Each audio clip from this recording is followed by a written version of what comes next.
Chers frères et sœurs, soyez les bienvenus au sein de cette église protestante de Anse-à-l'Heure-Juprel, vous qui êtes en ce moment même présents dans ces murs ou bien qui nous suivez plus au loin. Le culte que nous allons suivre est un moment important car il nous permet de louer, de glorifier notre Seigneur et ceci totalement librement et sans aucune contrainte. C'est cette liberté que nous vivons aujourd'hui qui nous a fait d'ailleurs comprendre toute la valeur que Dieu nous accorde, lui qui nous a appelés ses enfants. Cette liberté est un thème qui est présent à travers toutes les Écritures, aussi bien dans l'Ancien que dans le Nouveau Testament.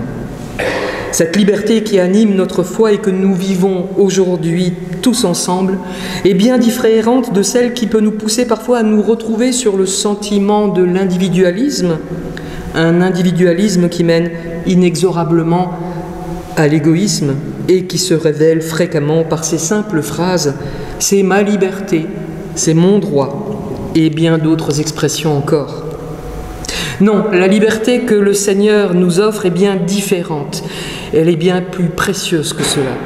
Nous pouvons lire dans Galates au chapitre 5 et au verset 1 « C'est pour la liberté que Christ nous a affranchis.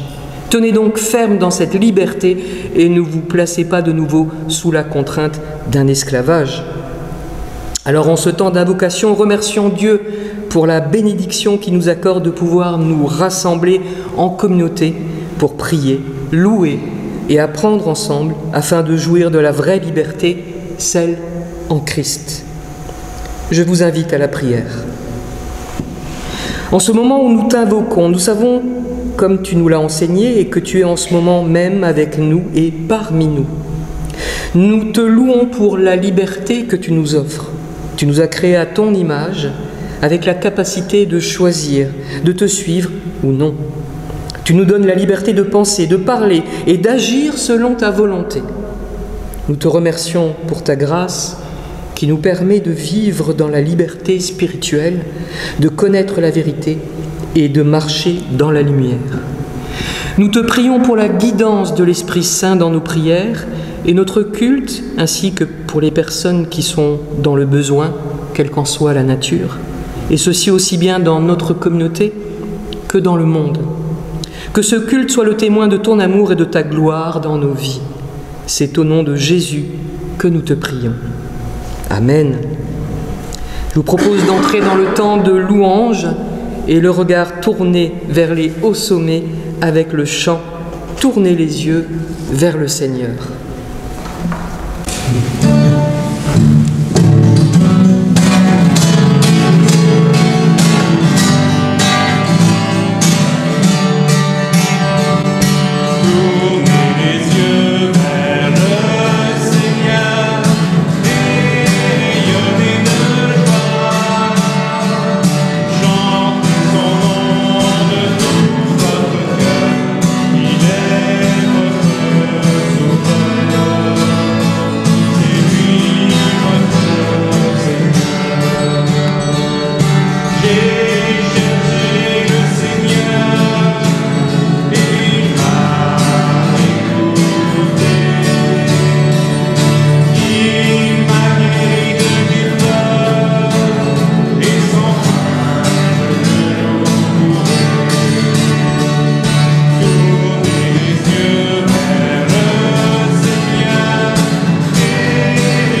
Connaître Dieu, vivre dans la liberté, génère la joie.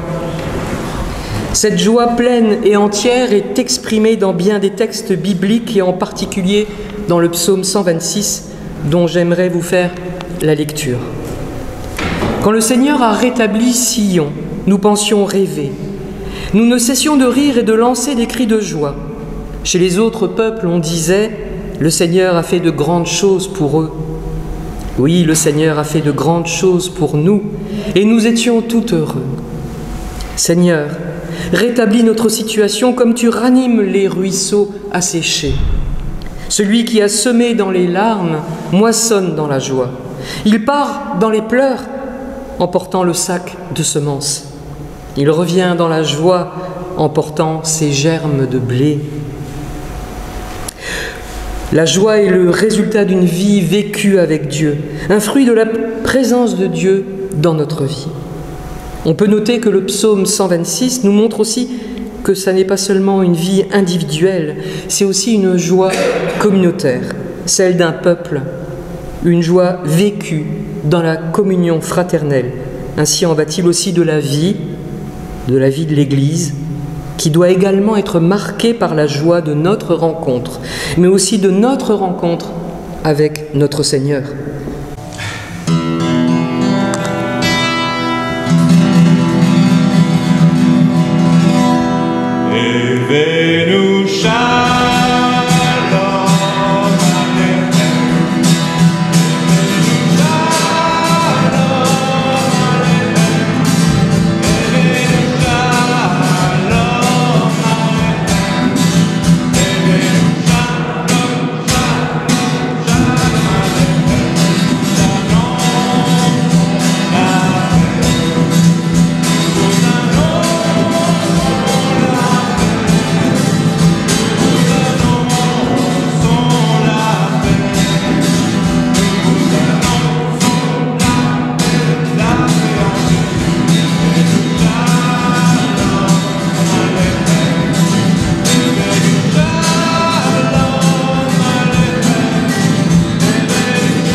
Je dois mettre mes lunettes parce que Philippe écrit en plus petit que moi, donc je n'y vois pas grand-chose.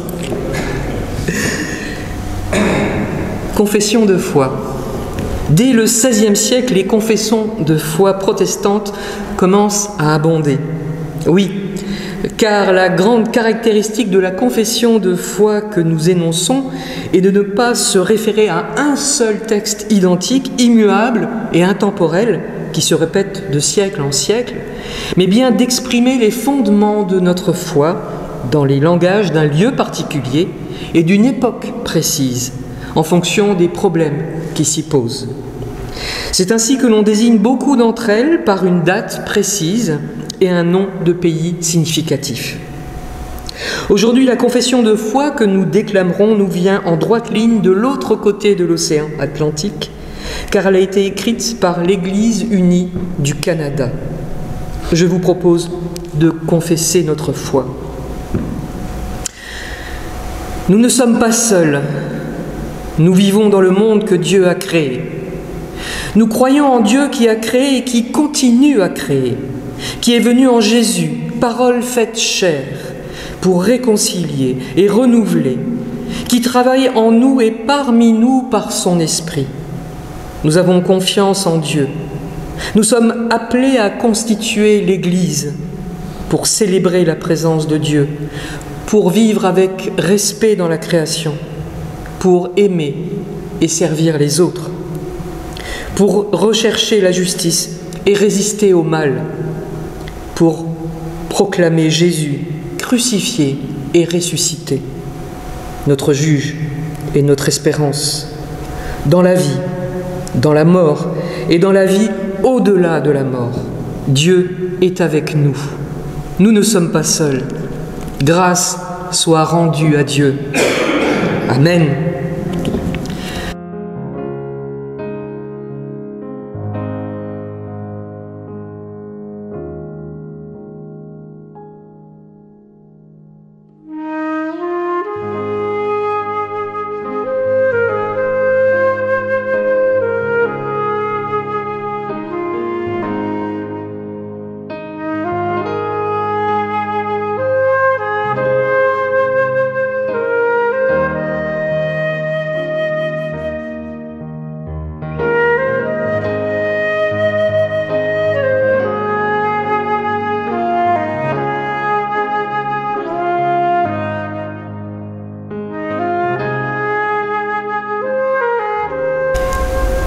Pour la méditation de ce matin, je me suis appuyée sur l'Évangile selon Luc au chapitre 19, versets 1 à 10. Jésus étant entré dans Jéricho, traversait la ville. Et voici un homme riche, appelé Zachée, chef des publicains, cherchait à voir qui était Jésus. Mais il ne pouvait y parvenir à cause de la foule, car il était de petite taille. Il courut en avant et monta sur un sycomore pour le voir, parce qu'il devait passer par là. Lorsque Jésus fut arrivé à cet endroit, il leva les yeux et dit « Zachée, hâte-toi de descendre, car il faut que je demeure aujourd'hui dans ta maison. » Zachée se hâta de descendre et le reçut avec joie. Voyant cela, tous murmuraient et disaient « Il est allé loger chez un homme pécheur. » Mais Zachée, se tenant devant le Seigneur, lui dit « Voici, Seigneur, je donne aux pauvres la moitié de mes biens, et si j'ai fait tort de quelque chose à quelqu'un, je lui rends le quadruple. » Jésus lui dit « Le salut est entré aujourd'hui dans cette maison, parce que celui-ci est aussi un fils d'Abraham. Car le Fils de l'homme est venu chercher et sauver ce qui était perdu. » C'est un passage célèbre et donc c'est aussi un passage difficile. Parce que beaucoup de choses ont été dites, écrites, méditées, prêchées autour de cette rencontre improbable entre Zachée, le mal-aimé, le détesté, le méprisé, et puis Jésus. Avec comme accessoire un sycomore pour voir de loin sans être vu. C'est un texte célèbre et pourtant il n'est raconté que dans l'Évangile selon Luc. La scène se passe à Jéricho, c'est important de le savoir parce que c'est la dernière étape avant de l'entrée de Jésus à Jérusalem. Jésus, le Zachée, le mal-aimé, et le mal nommé. Parce que quand on entend parler de Zachée, par ses souvenirs de catéchisme, par exemple, on a un peu tous un mouvement de retrait par rapport à lui. C'est en gros un inspecteur des impôts, un collecteur, et même le chef des collecteurs des impôts. Il est riche, donc il n'a rien pour lui. Pour la réputation, s'entend. Mal aimé. D'abord parce qu'il vous prend de l'argent, et que s'il est riche, en plus, on a vite fait de penser qu'il fait du rab sur votre dos. Certains le faisaient. Mal aimé, parce qu'il collecte les impôts au nom de la puissance occupante, les Romains. En un mot, d'aujourd'hui comme hier, c'est un collabo. Mais Zachée est aussi le mal nommé. Car Zachée, quand on cherche un tout petit peu, cela veut dire pur, innocent. C'est étonnant. Bien sûr, on peut penser qu'il ne mérite pas son nom, qu'il a trahi son nom, que sa vie ne correspond pas à son nom. Ça voudrait dire que notre prénom donnerait une direction à notre vie? Mais est-ce que tous les Philippe aiment les chevaux? Puisque Philippe, ça veut dire qui aime les chevaux. Est-ce que tous les Michel sont semblables à Dieu? Est-ce que tous les Gabriel sont des messagers de Dieu? Gabriel, dont le nom signifie force de Dieu. Là-dessus, je ne me prononcerai pas. Et Zachée, celui dont le nom veut dire pur et innocent, il voulait voir, mais juste voir. Bon, il court quand même et il est capable de grimper un arbre pour y parvenir. Sa petite taille, en effet, ne lui permet pas d'avoir une vue dégagée, en plein milieu de la foule. Voir qui est Jésus. Mais qu'est-ce qui intéresse Zachée dans Jésus? Parce que jamais, jamais dans le texte, on ne parle de sa foi éventuelle ou de sa pratique religieuse. D'ailleurs, on pourrait s'étonner, s'interroger nous-mêmes aujourd'hui, pourquoi sommes-nous là 91, vous voyez, c'est toujours pour moi ces chiffres, 91 rue François Hainaut, plutôt qu'ailleurs, à la maison. Pourquoi être venu ici? Pour voir Jésus? Rencontrer Jésus? Zachée, il n'a pas été déçu, car il se retrouve avec un invité. Il voulait juste voir qui était Jésus. Et puis ce Jésus, il s'invite chez lui. Ça, c'était pas prévu du tout. Et Jésus l'interpelle par son prénom. Et on se demande d'ailleurs comment il le sait, d'ailleurs, ce prénom. Zachée. Alors, la panique, quand on a un invité surprise. Est-ce que c'est propre chez moi? Est-ce que j'ai passé l'aspirateur? Est-ce que ça sent pas le renfermer? Rien ne traîne. Est-ce que j'ai quelque chose dans le frigo pour faire un petit plateau repas? Est-ce que j'ai des chips Lay's? Un truc de dépannage, quoi. Moi, j'avais juste demandé à voir qui était Jésus. Et il arrive dans ma maison. Zachée, la panique? Non. Zachée, il est joyeux. Il se hâte de descendre et le reçut avec joie. Parce que quand on parle de maison du temps de Jésus, c'est pour dire « je vais dans ta maison, mais avec tous les gens qui sont dedans ». Est-ce que tout le monde est montrable? Est-ce que tout le monde est présentable? Et la maison, c'est peut-être aussi mon cœur. Tu voulais me voir?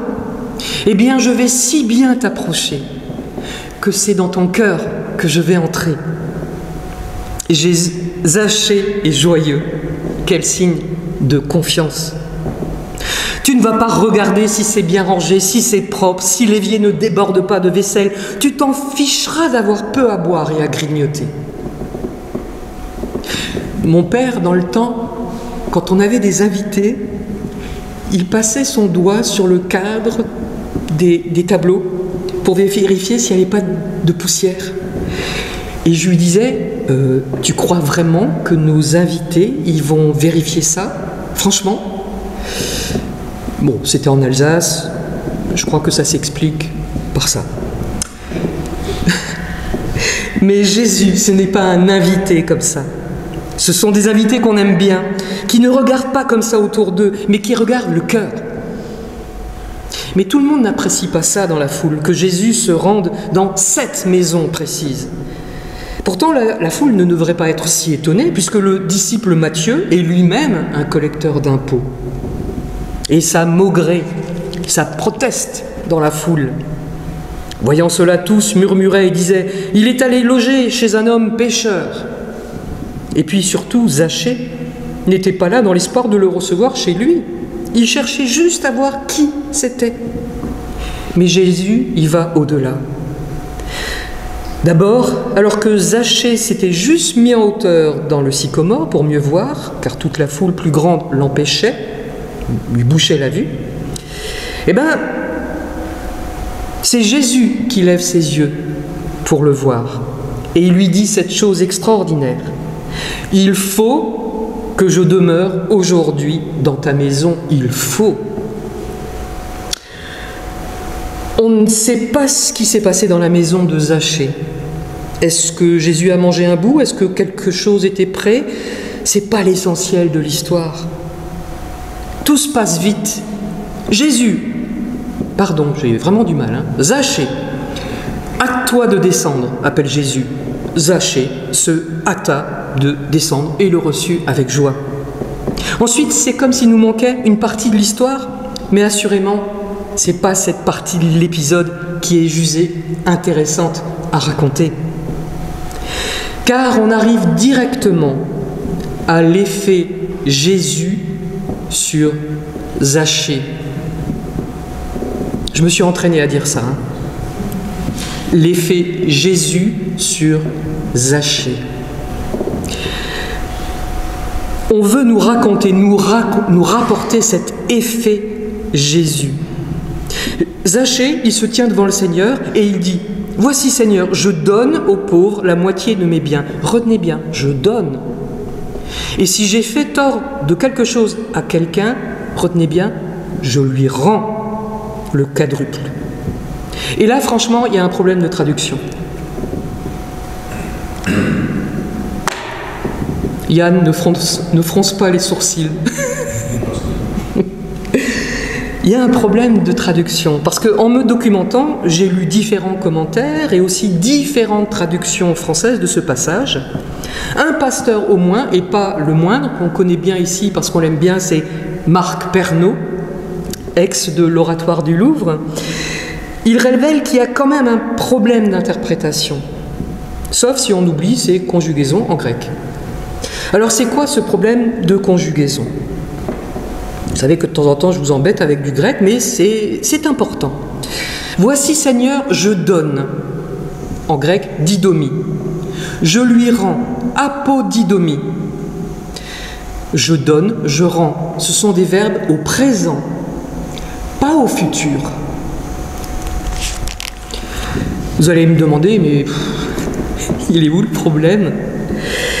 De très nombreuses traductions en français disent je vais donner, je donnerai, je rendrai. Mais où est le problème? Je vais y arriver. Est-ce que Zachée, dont le nom signifie quand même pur innocent, est-ce qu'il est innocent de ce qu'on l'accuse? Il ne s'est pas enrichi sur le dos du contribuable, peut-être. Il a été honnête et même il a rendu de l'argent quand il avait fait une erreur. Si on retient donc la conjugaison au verbe, la conjugaison au temps présent. On dirait aujourd'hui que il fait une régularisation. J'ai pris trop d'argent, je te rends le quadruple. Bon, les impôts ici, c'est pas ça. C'est juste un remboursé trop perçu. Mais est-ce que c'est ce Zachée-là que la foule déteste et méprise, car c'est un collabo? Elle juge que c'est un collabo et que s'il est devenu riche, c'est forcément aux dépens des gens. C'est la thèse de Marc Pernaut qui dit « Je trouve donc choquant que des commentateurs salissent ainsi le personnage de Zachée en reprenant les calomnies de la foule, malgré le reste du texte. Les calomnies de la foule, oui, on peut dire cela, la foule, un agrégat d'individus. Quelqu'un dans la foule dit ou lance quelque chose, s'il parle fort, s'il a l'air de bien parler, et le reste suit. On pense, on dit, on répète la même chose. Ça ne vous rappelle pas les on-dit, les soupçons, les mensonges, les fausses nouvelles qu'on colporte aujourd'hui, parce que quelqu'un a dit que, parce qu'à mon avis, je pense que, parce que j'invente des trucs pour me rendre important, parce que je fais des grands moulinets et je joue à celui qui sait. Alors qu'on devrait juste se taire parce qu'on ne sait rien. On a tous vécu cela. Zachée, il est juste monté dans ce sycomore. Il fait bien, parce qu'au départ, au moins, il a la paix. On ne le voit pas. Il espère qu'on va arrêter de dire des trucs sur lui, vrai ou pas vrai. Vrai ou pas vrai, je ne sais pas. Dieu seul est juge. Nous, on a juste le droit de nous taire. Mais le venin se diffuse, car certaines personnes ne se taisent pas. Et celui qui en est à l'origine, qui a répandu le premier mensonge, il a juste à se croiser les bras et à regarder le triste résultat. Il a peut-être les oreilles qui sifflent d'ailleurs. Zachée est un voleur, un malhonnête, un collabo. Mais Jésus le voit et n'a pas l'air de partager cet avis tranché et tranchant. Et entre la vie d'une personne, d'une foule, et la vie de Jésus, j'espère que vous saurez qui il faut écouter. Alors Zachée, voleur, comme le répète la foule, comme un perroquet et comme le disent les méchants, ou pur et innocent, comme le dit son nom. Pour ma part, je préfère laisser la question en suspens. Je ne me sens pas assez outillé pour donner une réponse dans un sens ou dans l'autre.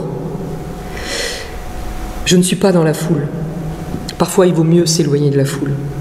Mais ce que je retiens, ce que je vous propose de retenir, c'est de réfléchir aux implications de l'une ou l'autre façon de penser. Si Zachée était déjà pur et innocent, comme le dit son nom, avant sa rencontre avec Jésus, cela met le doigt sur l'aveuglement d'une foule qui juge, met des étiquettes et est certainement jalouse aussi. Mais la foule, elle a bon dos. C'est parti de la méchanceté, de la duplicité d'une ou plusieurs personnes. Répétées, une foule menteuse. Et si Zachée se met à partager sa richesse et à rembourser richement ceux qui l'auraient lésé, après avoir accueilli Jésus dans sa maison, alors c'est à mettre au bénéfice de sa rencontre avec Jésus. L'effet Jésus sur Zachée. Un homme connu et reconnu s'invite chez lui, malgré sa mauvaise réputation, et peut-être même à cause de sa mauvaise réputation. Et Jésus en effet dit, « Car le Fils de l'homme est venu chercher et sauver ceux qui étaient perdus. » J'insiste sur le « ceux qui étaient perdus ». Écoutez, je n'ai pas dit « ceux qui étaient perdus ». Je ne veux pas vous embêter avec un autre point de traduction. Précisément à Jéricho, pour sauver ceux qui étaient perdus. Donc on parle de quelque chose, car ce que dit le mot grec, c'est juste un singulier au neutre, apollolos. Donc cela désigne quelque chose et pas quelqu'un. Alors on choisit quoi? Il est venu ceux qui étaient perdus, ou il est venu chercher ceux qui étaient perdus? On attend d'écouter l'avis de la foule, c'est-à-dire de quelques personnes qui vont parler ou entraîner les autres derrière eux. C'est vrai que dans d'autres passages des évangiles, Jésus affirme qu'il est venu pour les malades et non les bien portants. Mais ici, le mot qui est utilisé désigne bien une chose, une attitude, un comportement. Moi, je vois la différence entre une personne et son comportement, qu'il ne faut pas confondre. On ne peut jamais confondre l'une avec l'autre. Et même si Zachée était perdu, ou s'il avait perdu une quelconque dignité, ou perdu sa réputation auprès des autres, il reste créé à l'image de Dieu, que rien ne peut déformer ni effacer. Écoutez le Seigneur, qui est bien plus aimant, plus amoureux et à l'écoute de ses enfants, et qui dit que tout reste possible. Un mal-aimé qui reçoit Jésus chez lui. Un mal-aimé qui devient un bien-aimé. Rien ne peut me transformer dans mon attitude, dans mon comportement, au point que je ne serai plus aimé du Seigneur. Zachée, aimé de Dieu. Nous-mêmes, aimés de Dieu. Je voudrais terminer ce message par un poème de Charles Singer, l'aumônier de mes 15 ans à Strasbourg, qui a accompagné ma vie en filigrane. Charles Singer. Qui ouvrira nos yeux tellement recouverts de préjugés? Qui ôtera de nos yeux le voile, les rendant aveugles à toute multiple présence dans les multiples événements de chaque jour? Qui tournera nos yeux vers toi, venant vers nous dans les visages de nos frères en attente? Amen.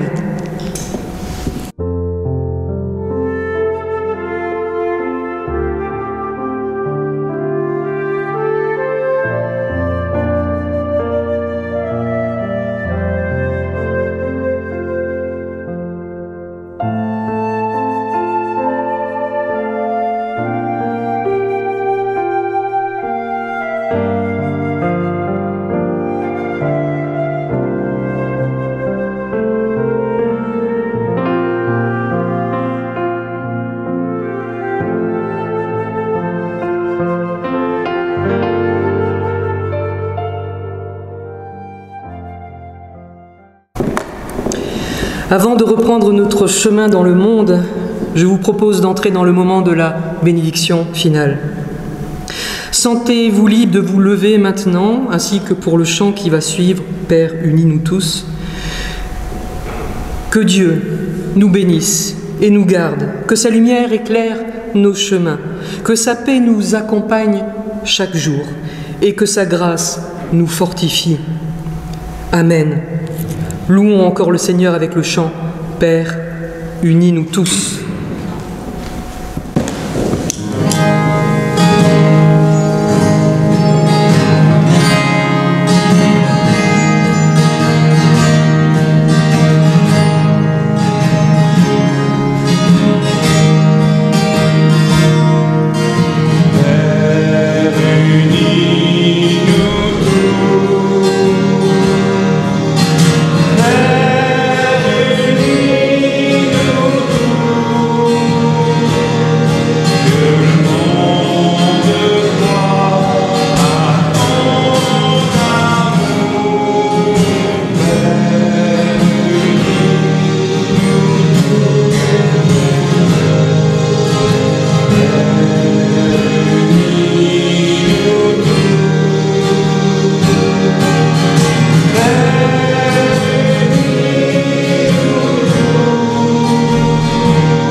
Merci à tous, bon dimanche et soyez abondamment bénis.